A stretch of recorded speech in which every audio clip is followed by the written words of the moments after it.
Hi, folks. This is Mark by Mark A. Foster, Ph.D. for the Maoist Third Worldist Collective.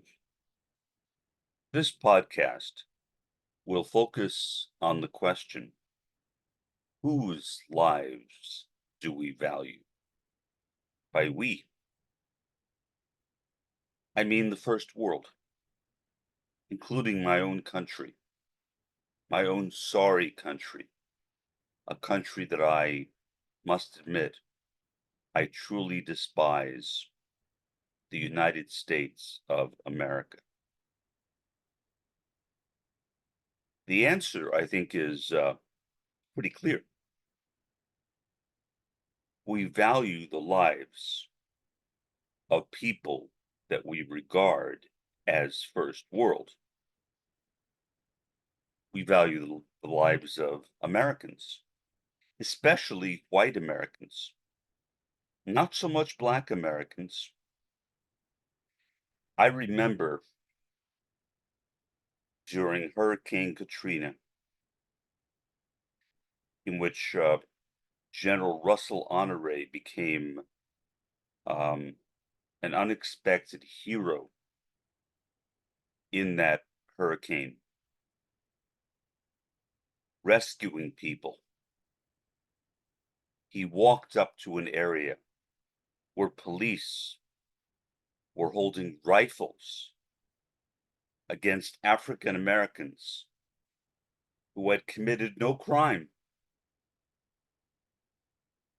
They were simply homeless by the hurricane, yet they were sitting with police officers with guns pointed directly at them. General Honore, who obviously is not a police officer, and in general, one might say, well, he had no right to do what he did. And perhaps that's true under American law. But he walked up to those police officers and he ordered them to put down their rifles.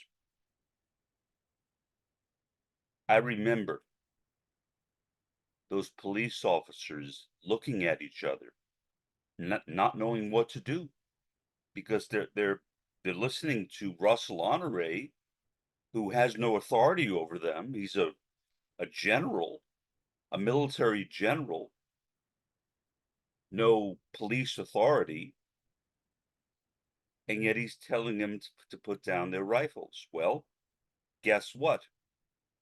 They put down their rifles. I love Russell Honore. I deeply love him. He is a great man. He is the true hero of Hurricane Katrina in New Orleans. Of course, Hurricane Katrina affected more than New Orleans. It affected Mississippi.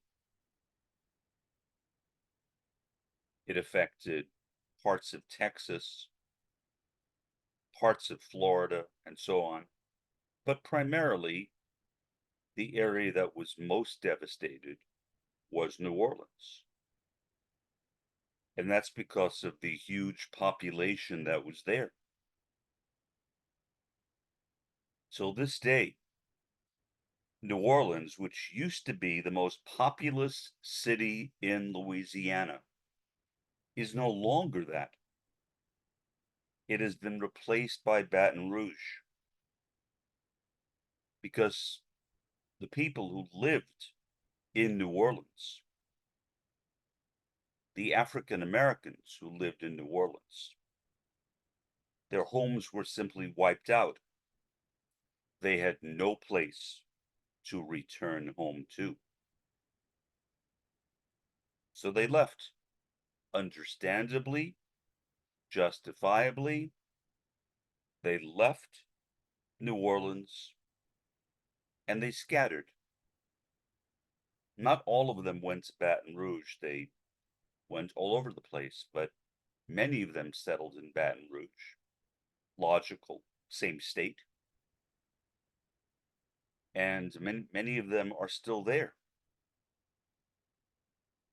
So what happened? Why were so many African Americans killed?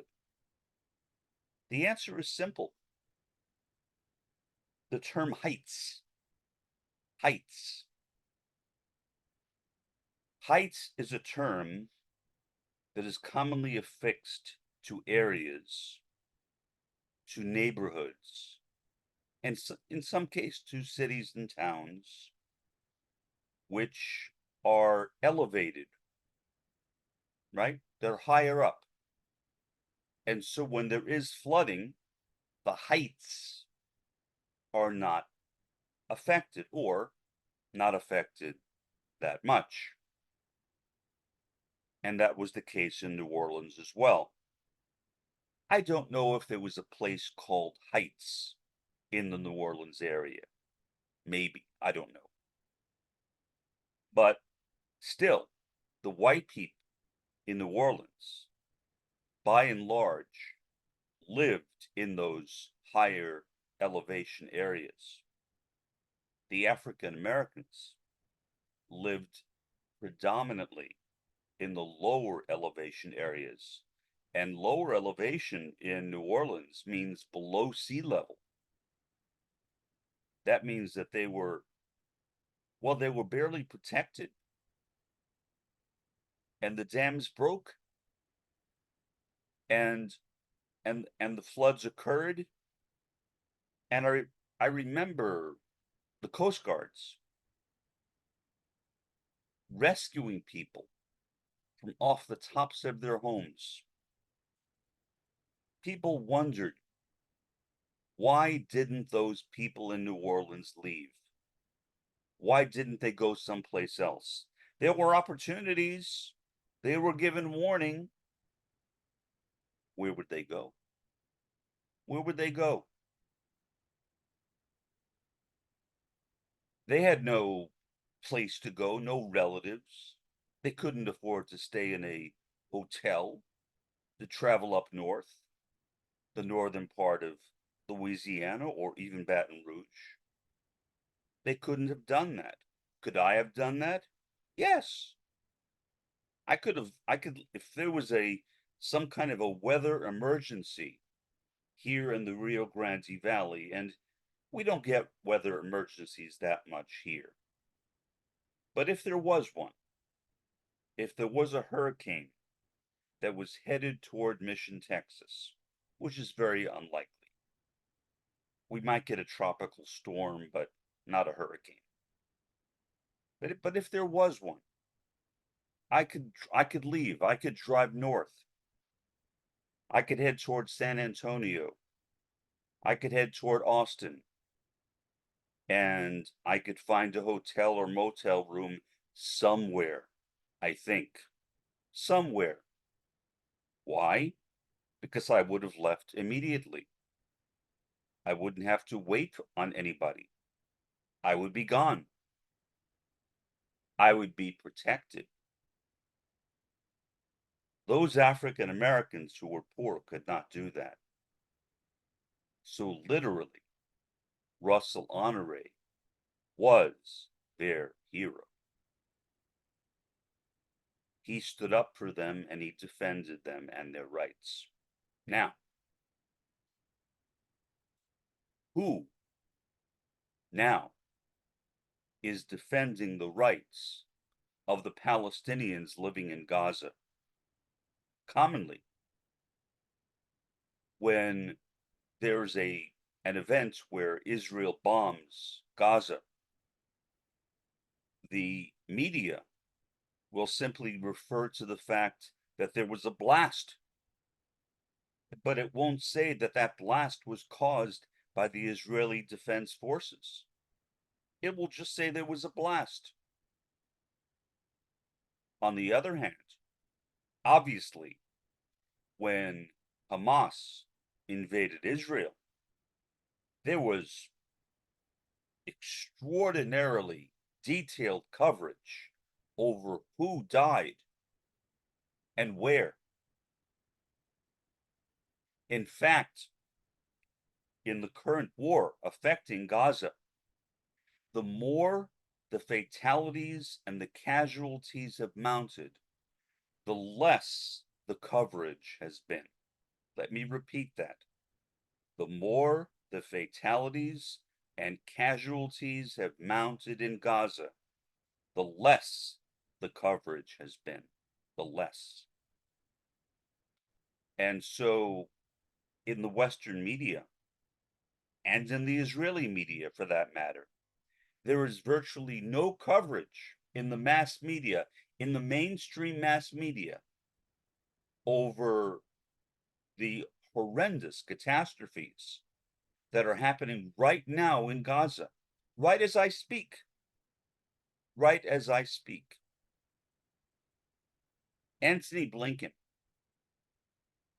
I forget, it was either yesterday or this morning, I think yesterday, said that Israel should stop bombing northern Gaza and allow the Gazans to return home.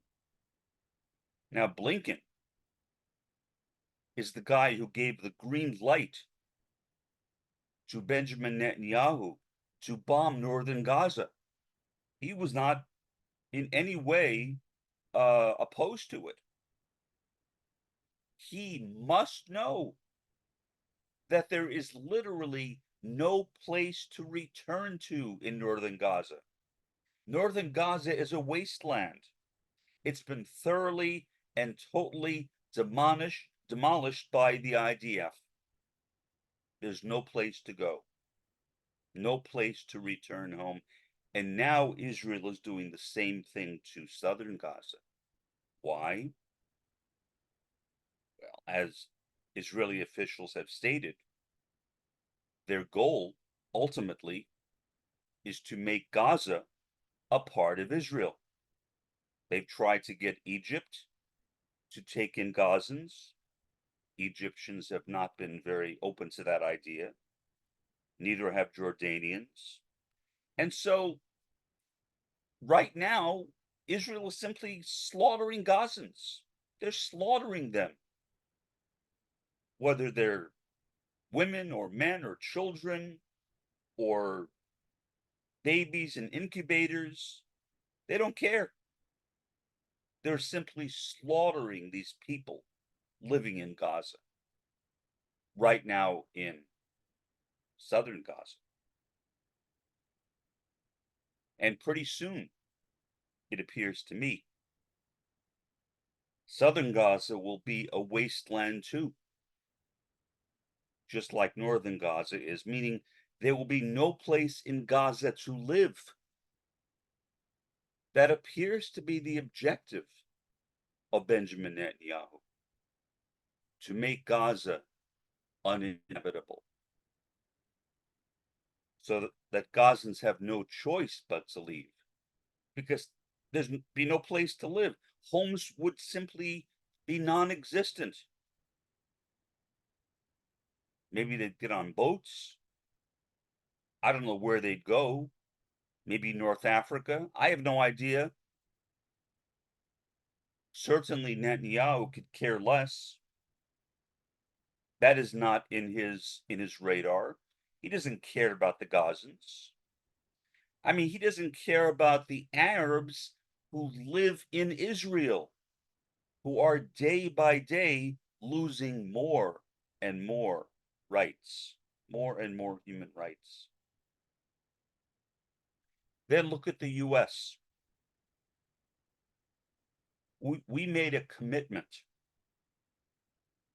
to the Afghans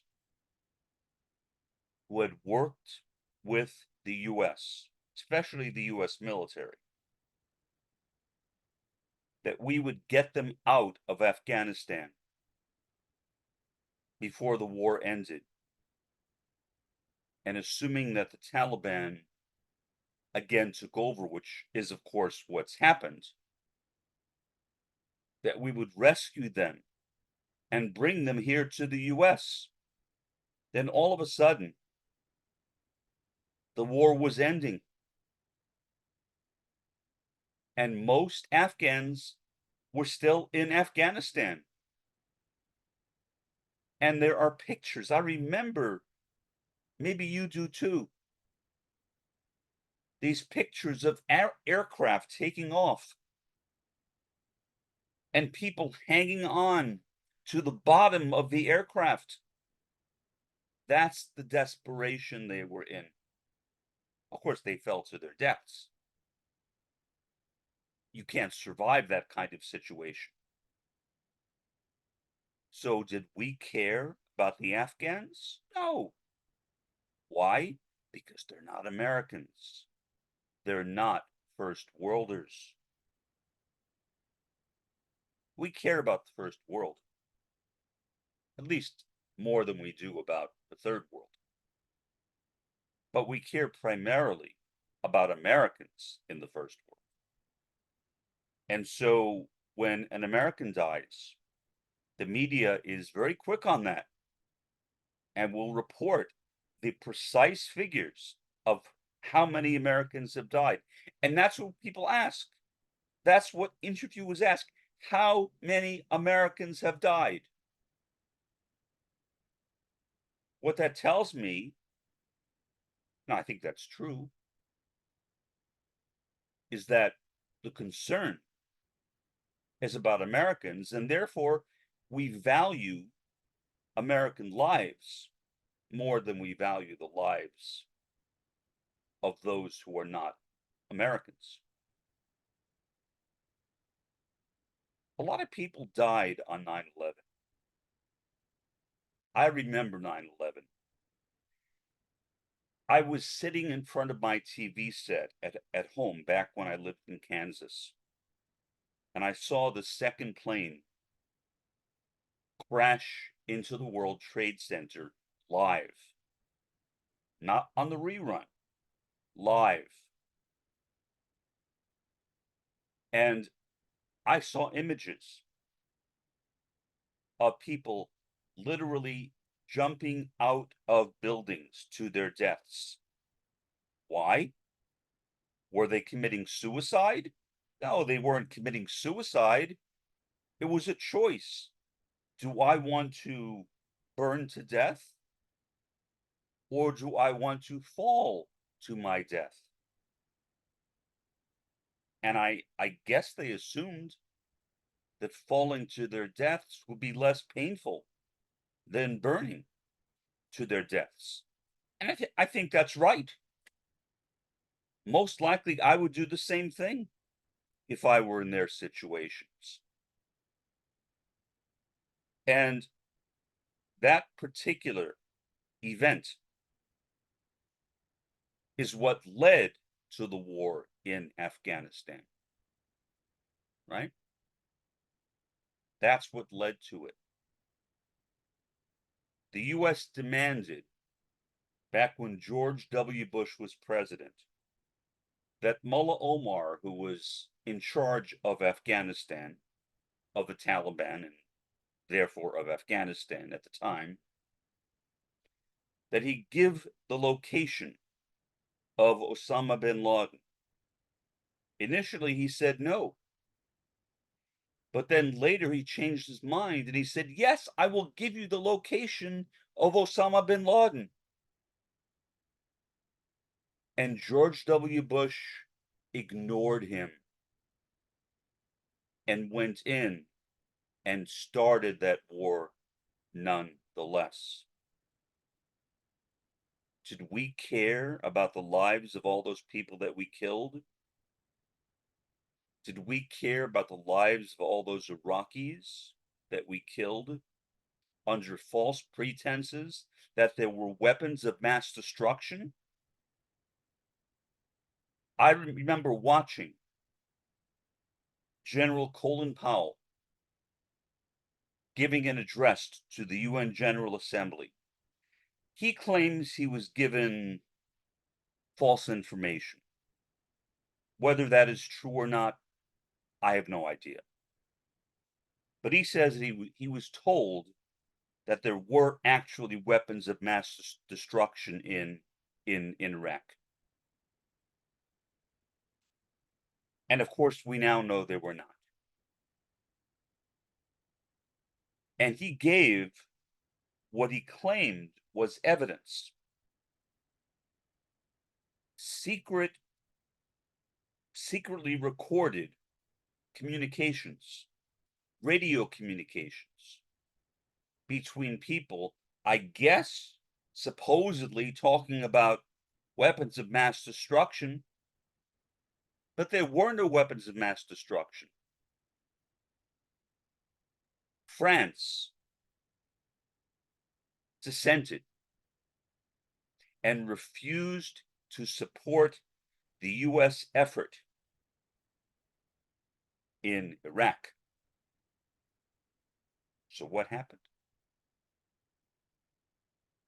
There was a member of Congress, a Republican member of Congress, who demanded that the congressional cafeteria change the name of French fries to freedom fries. Maybe if you're old enough, you remember that. If not, you know it now. Later on, at least he had some integrity. He apologized to France. He did apologize. So at least he had some moral compass. Not as much as I would like, but some. But again, when people die who don't look like us, whatever us is, usually us is white people, we don't care that much. A lot more people died in some of the tsunamis that took place around the world after 9/11. I remember watching them on television. We spent maybe 3, 4 days talking about those disasters. How long did we spend talking about 9/11? By we, I mean the news. Weeks, months, years. We're still talking about it. And it was a long time ago. That's what we care about, Americans. Because most people who died in 9/11, whether in the World Trade Center or in the Pentagon, were Americans. So we care about them. Or at least we pretend that we care about them. We don't care about necessarily all of them. We don't care about the young men that we send to fight our wars and fill them up with drugs to make them better warriors. We don't really care about them. But we pretend that we care. We pretend. I had a student in one of my classes who had friends who were fighting in both Afghanistan and Iraq. And what he told me is that over the course of that semester, about a dozen of his friends, veterans of those wars, had committed suicide. The suicide rate among veterans from the Iraq War and the Afghanistan War is relatively astronomical. Do we care about them? I don't think so. I don't think so. Not that much. They're not wealthy. Most people who enlist in the military are working class or working poor. They are not like me, nouveau riche. So how much do we really care about them? What can they give back? How many stocks do they own?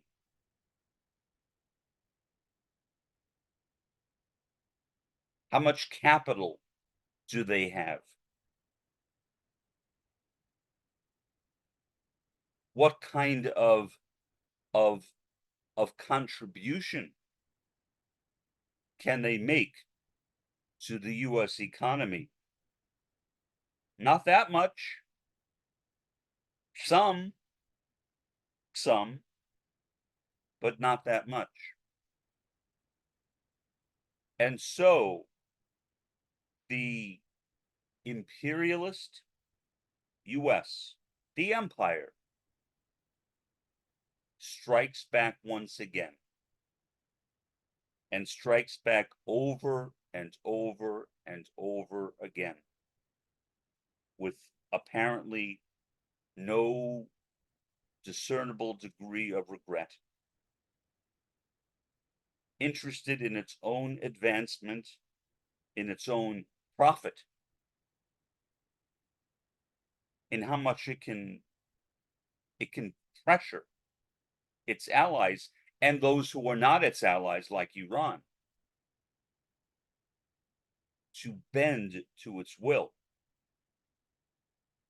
That's what the US cares about. We don't care about the Palestinians. We don't care about the Afghans. We don't care about the Iraqis. We don't care about the American soldiers from working class and working poor families. We don't care about those victims of tsunamis. We don't.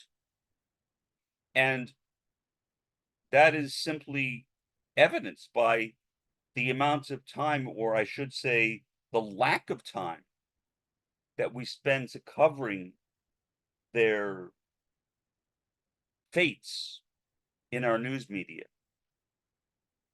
News media which is so totally twisted toward the advantage of the empire. Why?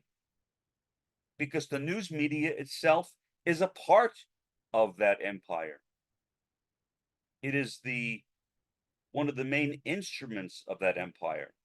As Antonio Gramsci said, and I agree with him, one of the reasons why capitalism is still dominant in the world today is because of the control of the media by the government and its control over us, convincing us that capitalism is nice. And so you have poor people and working class people, like those in MAGA, Make America Great Again, followers of the alleged, probably not, but alleged billionaire, multi-billionaire Donald Trump, maybe multimillionaire, maybe.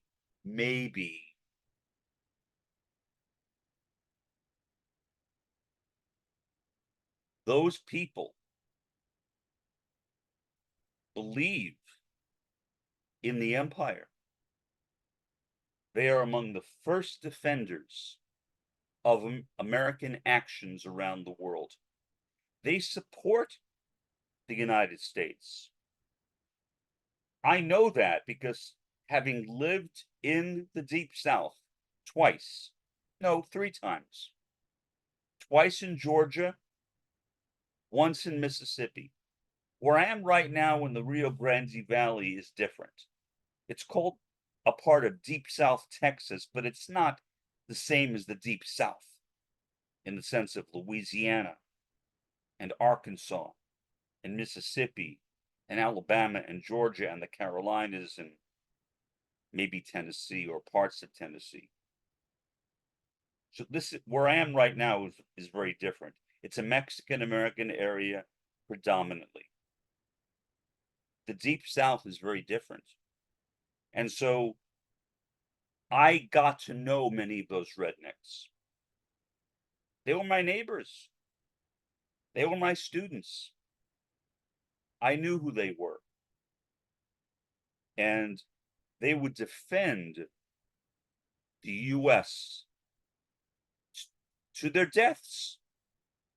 The US to them was the greatest country in the world.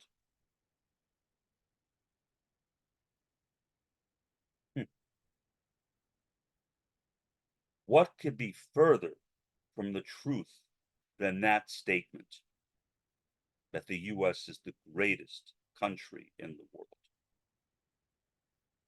Not only are we not the greatest country in the world, in my opinion, we are one of the most disgusting countries in the world. We are perhaps the worst country in the world. In fact, I believe that we are the worst country in the world. We are the head of the empire. We dictate what the empire does. The empire is more than us. It includes NATO. It includes Israel and other places as well. Australia, New Zealand, Canada, etc. But we are the head. We are the boss man. We are the boss man.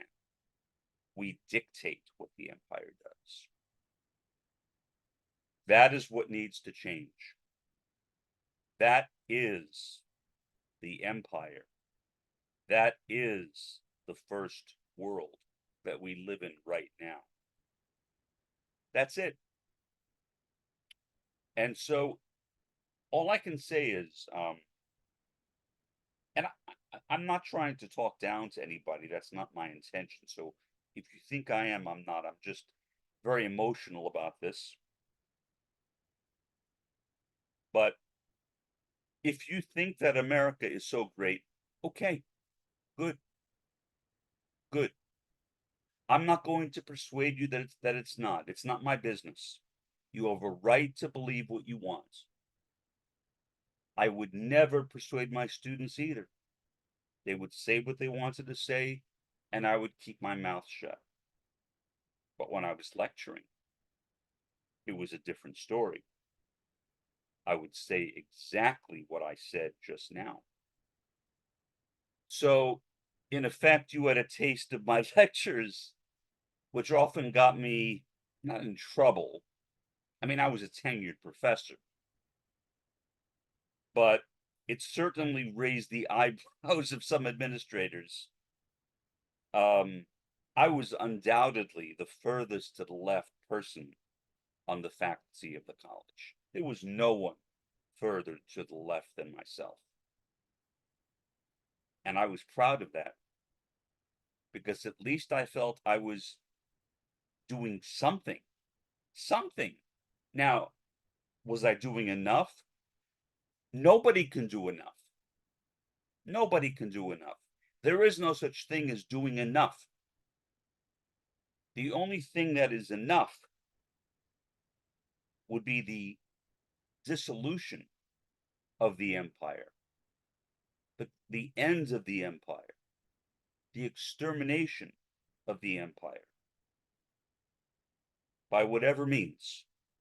And I'm not a prophet, I have no idea how, but somehow the end of the first world, the end of the peoples of the first world, including me. Including me. I'm not excluding myself.